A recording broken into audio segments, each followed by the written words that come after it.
مجموعة من المساجين محبوسين جوه كهف من ساعة ما اتولدوا، ما يعرفوش أي حاجة عن العالم الخارجي، مربوطين بسلاسل لدرجة إن هم مش قادرين يلفوا راسهم عشان يشوفوا إيه اللي وراهم، باصين للحيطة بس.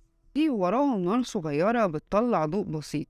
أحيانا بيعدي الناس جنب النار دي معاهم حيوانات أو شايلين حاجات، فبيبان ضلهم على الحيطة. المساجين بتقعد تسمي وتصنف الحاجات اللي هم شايفينها دي، فاكرين إن هم شايفين حاجات حقيقية وإن هو ده العالم. فجأة واحد من المساجين اتفكت السلاسل اللي هو مربوط بيها وخرج بره الكهف لأول مرة. تفتكر إيه اللي ممكن يحصل معاه؟ أول ما طلع من الكهف ضوء الشمس دخل في عينه، خلاه مش شايف حاجة، لكن مع الوقت بدأ يتعود عليه. شاف الشجر والحيوانات، شاف بشر تانيين غيره، عرف إن دي الحاجات الحقيقية مش الضل اللي كان بيشوفه على الحيطة وهو جوه الكهف.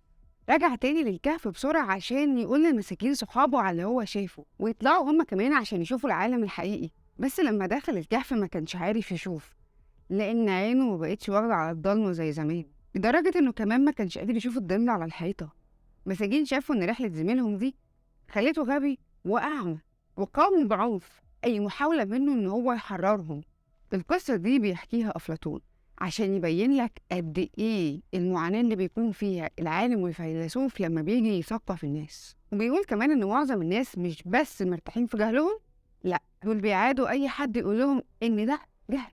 وده اللي خلى سقراط يتحكم عليه بالإعدام بتهمة تعطيل الحياة الاجتماعية. نرجع تاني بقى للنظرية بتاعت أفلاطون. لسه في ناس بتسأل هو احنا جوه الكهف ولا بره؟ هل احنا فعلا واثقين من اللي احنا بنعتقد ان احنا عارفينه؟